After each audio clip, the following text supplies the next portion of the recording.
ngimchazele amahlandla amaningi ngimchazele ngoba umzali osehole uzohola okwesithathu yibe ezohola nje. Usehole yaphi ngamchazela umalume oqansi malume nje umuntu wafika kumina. Umzala mangabe ngikhuluma naye akasayingeni indaba yami. Umalume indlela asengiphendula ngayo ke naye ngani uma mhlawumbe babeshomene into ababehlanganisile le umalume sethi asayingeni nezindaba zezimali. Manje angisazi ukuthi ubani osekumele ngikhulume naye ngoba umalume uyangilaxaza nananga umzala naye uyangilaxaza. Kuyikona. Hayi, khona ikhona imali engathini ubaba yabo. Khona imali athi mina ngathini wathi wayithatha kuyena lo bhuti lo. Yabo mina akangitshenanga mina. Imali uba wathatha imali kumfowethu. Umalume ubaba wakho noma wena wami. Mina ubaba mangitshenanga ukuthi imali oyithatha kubhuti. Yabo nje bese fika nje sifika nani nje nami ngixakekile angiyazi lento le. Yabo iyangithusa nami into eyenzakalayo. Ngoba umzala awume ke ngikuphulule umzala.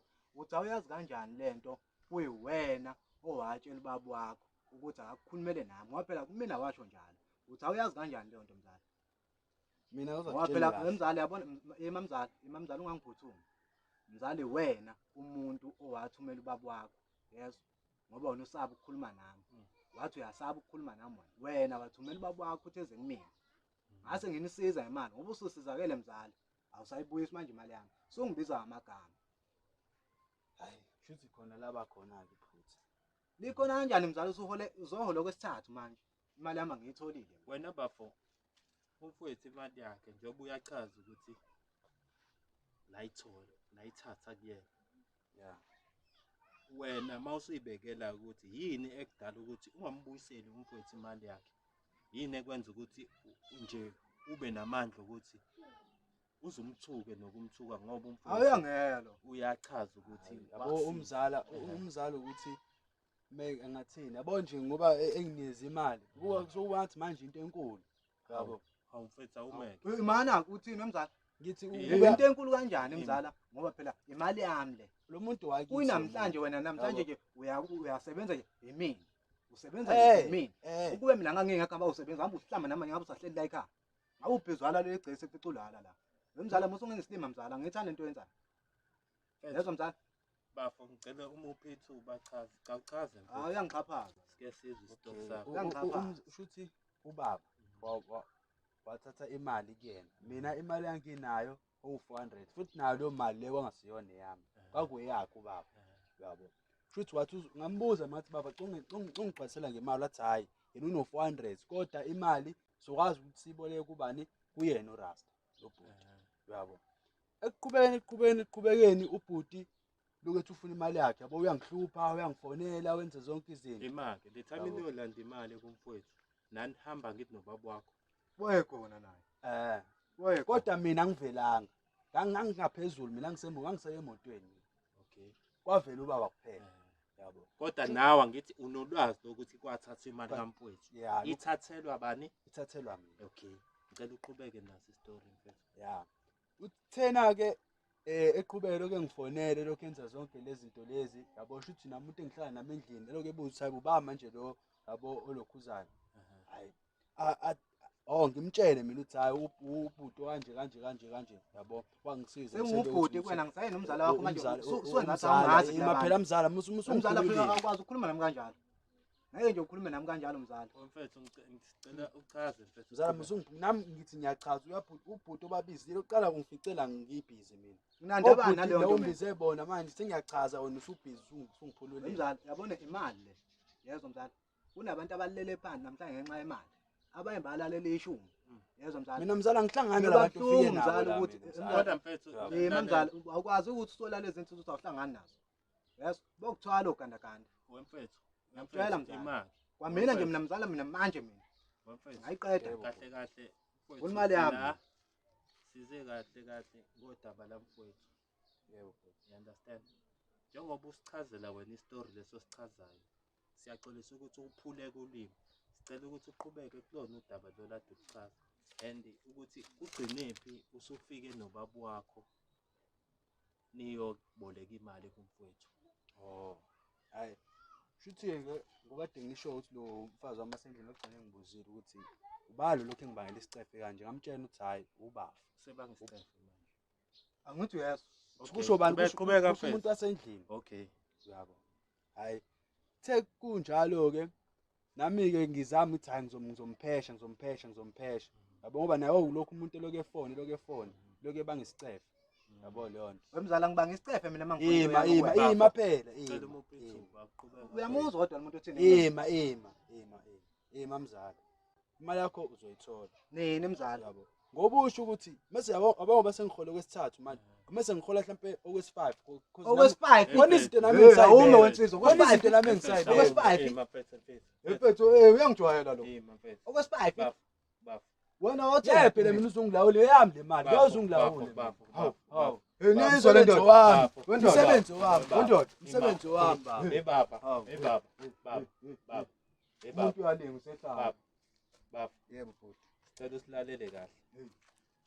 Kungaze kuba amahlandla awu5. Ungamniki umfethu imali yakhe. Yini ekwenza ukuthi kuze kufike esikhatini sokuthi uhole amahlandla azabe u5?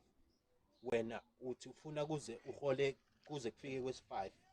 Mhlambe bekuzoba ngcono bekuzozwakala ukuthi mhlambe uthi ngcono mhlambe bafo ngizokuphulela kuyona lenyanga nakulezayo ngiqede.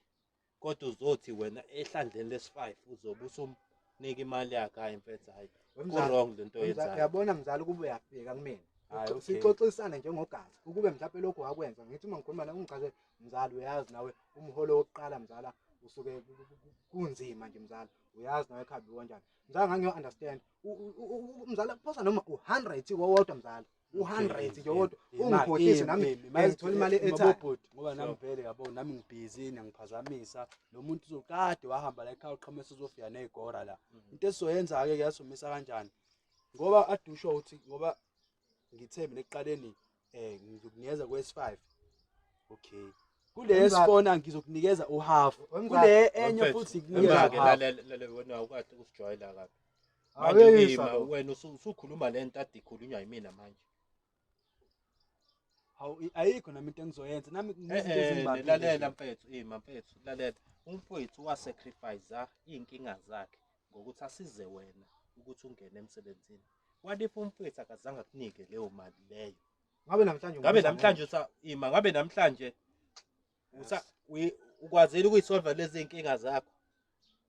ya khona ngisolvile khona iziphi mzala njoba nje buka mzala buka awuhlangana la mhlala khona awuhlangana kodwa hamba mzala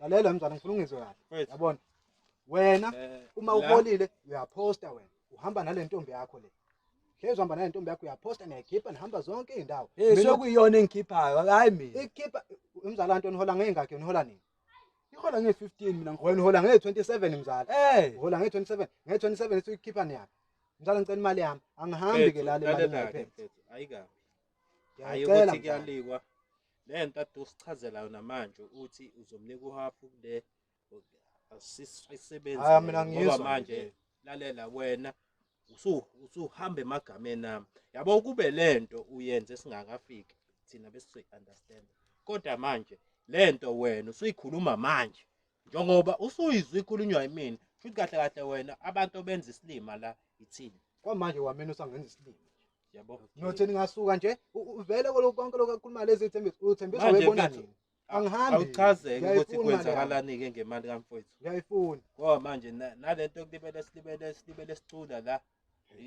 lo iswe status card lento awuchazi ukuthi imali yamfethu kwenzakalani nje manje mina ngoqhumisa ikhanda ngale letshe manje ngehlisa umoya imali yami ngehlisa umoya ngani mzala zingakho izinyanga mzala uhola ngithi ngiyasho zo3 mina awungicabangi nje mina angithi ngiyasho ukuthi bengisabhizi ngezinye izinto kodwa ngoba phela usufikile nabafowethu sengiyabona okay ngathi nawe serious yabona ushuthi ngekho serious mina kufika ubaba wakho nje mina ngikhuluma nabo bakho ngekho serious sengikhuluma sengibuya ngisho kuwena ngoba before ngibheke wena ngaqala kubaba wakho nje umuntu wafika kumina njengomuntu omdala hayi mfethu yi wrong lento ngikhuluma ngathi nomalume wenza njani ngifake ehlahleni naye ngiyafika nakuwena usho ukuthi lento vele nani ehlelile and uyazi lento oyenzayo mfethu izokwenza ukuthi umndeni ugcine ungazwani ngeinxa zakho ngokuthi awufuni ukufeza iy'thembiso zakho kumfowethu. Yabo manje lento isizokwenza ukuthi umndeni ubukane ngelinye ihlo ngenxa yakho. Vele. Yabo? Ngoba mzala uMathi manje ngibeka isandla nje umalume uyothini. Ingoba vele uhamba negora vele angithi Hayi ngakufika. laba bayeke laba mina ngabasusa manje mina mzala mina ngishayane nje manje mzala. Mina mzala uyazi nawe Wemzala. sisakhula. Mzala. Mzala.